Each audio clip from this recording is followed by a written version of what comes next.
Yes, let us now understand the law of chemical equilibrium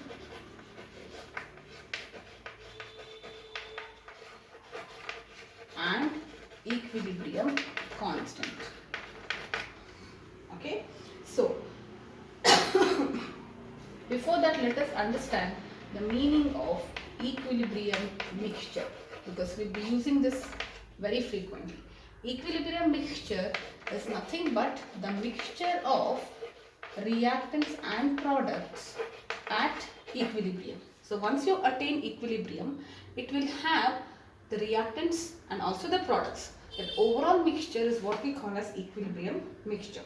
Okay. Now, two Norwegian chemists by the name Cato Guldberg and Peter Veitch,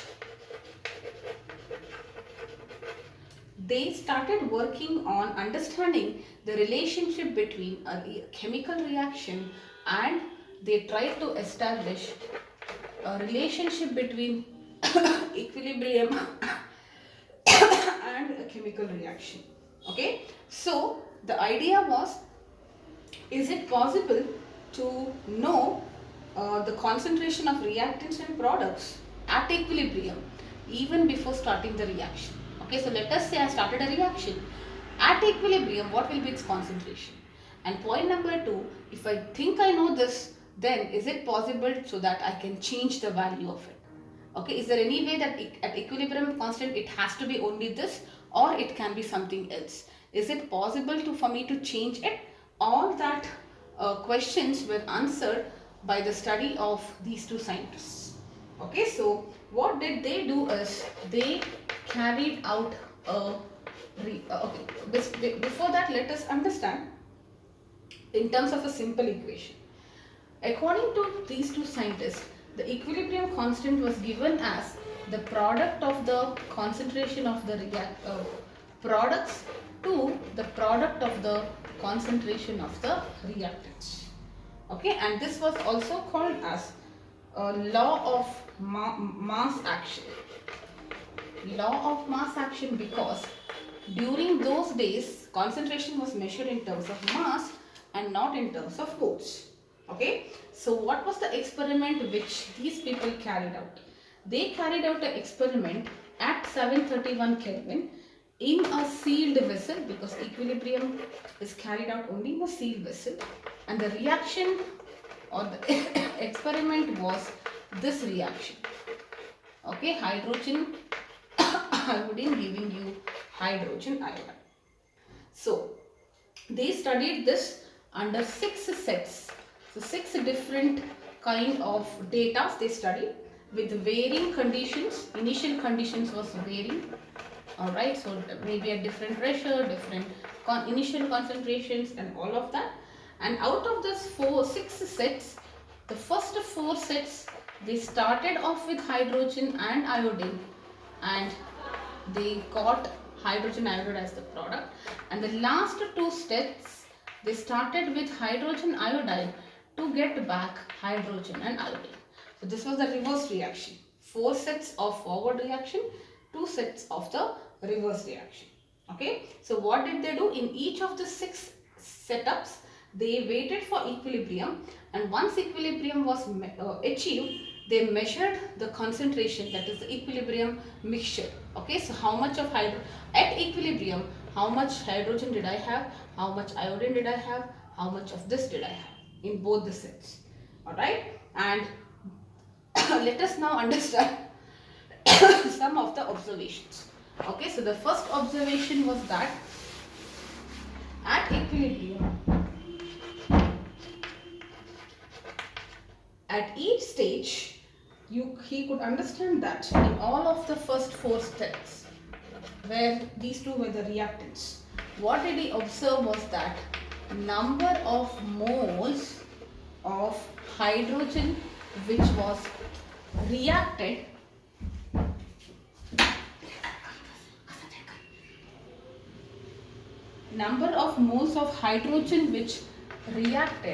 was equal to the number of moles of iodine which was reacted. and this makes complete sense. Reactant, mind you, it is not what is left. Okay, let us say it makes sense because the coefficients are same here. If 5 grams of hydrogen reacted, 5 grams of iodine also reacted, and it gave you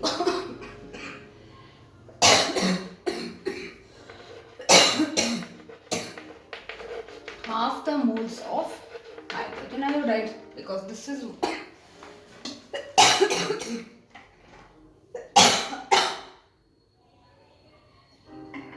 because 1 is half of 2. Okay, so this made complete sense. And as per experiment 5 and 6, when he started with this and he got this, he could see that the concentration of hydrogen at equilibrium was equal to the concentration of iodine at equilibrium. Okay, and what did he further do? At each stage, he calculated the equilibrium constant, Kc, in this fashion. Okay, so hydrogen iodide, which is the product, into concentration of hydrogen multiplied by concentration of iodine. But the Kc value when he calculated was not constant. Not constant. It's an equilibrium constant. It is supposed to be constant. So there was something missing. Okay, so you can actually look at your textbook and refer this table to understand the second table, which gave you what was the initial concentration, what was the equilibrium concentration, and then another table tells you that the value is not constant. So to make it constant, he observed that if I somehow take the square of the concentration and then take the ratio, this value was always found to be constant. This is the correction factor. Okay, and based on this, he gave the law of chemical equilibrium. What is that law of chemical equilibrium? Let us write it. At the same thing, you have to write it in words. At a given temperature, the ratio of the product of the concentration of products raised to their stoichiometric coefficient, okay, to the product of the concentration of the reactants raised to their stoichiometric coefficient is a constant. Okay, so how do I put it in words? For a general equation, let us write this. If I have A moles of reactant A, B moles of reactant B, giving you C moles of C plus D moles of D, then the equilibrium constant will be equal to, what will it be? Concentration of the products. So C into D raised to their respective coefficients. Okay, divided by concentration of A into B raised to their respective products, their respective stoichiometric coefficients. And this holds good for all kinds of reactions. Okay, now also let us understand a few things. Okay, so first point, let us say Kc is the equilibrium constant for the forward reaction. That is when A plus B was giving you C plus D. In that case, 1 by Kc will be the equilibrium constant for the reverse reaction. That is, if you start with C and D and you get A and B. Okay, and it makes sense. Why? Because when you calculate the equilibrium constant for this, this becomes the product, this becomes the product, and this becomes the reactant.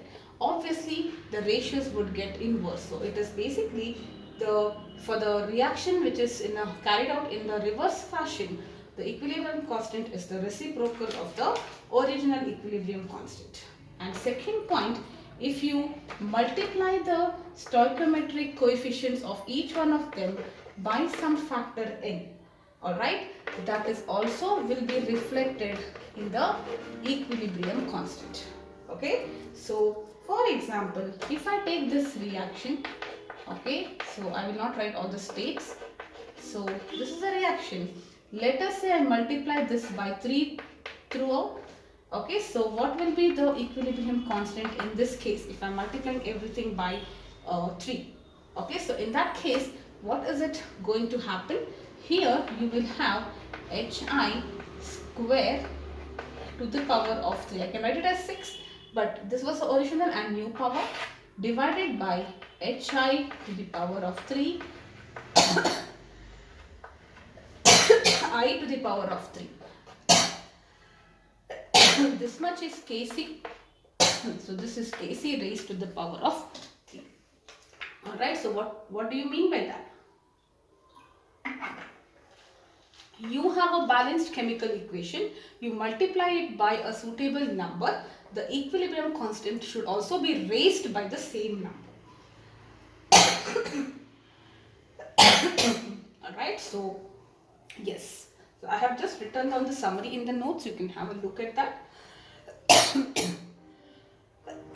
We are now good to start with one of the numericals so that we understand what we are doing. Alright, so this is the solved example, first solved example. At equilibrium at 500 Kelvin, they have given you the concentration of nitrogen to be 1.5 into 10 power minus 2 molar, concentration of hydrogen to be 3 into 10 power minus 2 molar, and the concentration of ammonia at equilibrium is 1.2 into 10 power minus 2 molar. Okay, you have to calculate the equilibrium constant when ammonia is formed. So what will be the reaction? N2 in the gaseous state plus 3H2 in the gaseous state to give you 2 moles of ammonia in the gaseous state. So what will be the equilibrium constant here? Concentration of ammonia raised to the power 2 because it's its stoichiometric coefficient divided by, there is only one product, so divided by reactants, nitrogen's concentration to the power 1 and hydrogen's concentration to the power 3. You just have to substitute the values. I will just write it and then you will just have to calculate it. This is 10 power. Nitrogen is 1.5 into 10 power minus 2 multiplied by hydrogen, which is 3 into 10 power minus 2 raised to the power 3. Okay, so now if you calculate this, you should be getting 0.106 into 10 power 4. It's a constant, it doesn't have any units. The second example in your textbook is also similar. You can already go through that, and that completes the concept of equilibrium constant. Okay, so I just will summarize this. Equilibrium constant, if for the reverse reaction, it will be 1 by this number. Okay, so if you are saying from ammonia you are getting nitrogen and hydrogen, it will be, the equilibrium constant will be 1 by this number. Okay, and suppose you are multiplying this by 10, for example, each time you take 10, 10, 10, this will be power 10. Okay, so what is the summary of this particular video? The equilibrium constant is calculated for a particular reaction is the ratio of the product of the products raised to their stoichiometric coefficients divided by product of the reactants raised to their stoichiometric coefficients. The next video we will be discussing about homogeneous and heterogeneous equilibrium.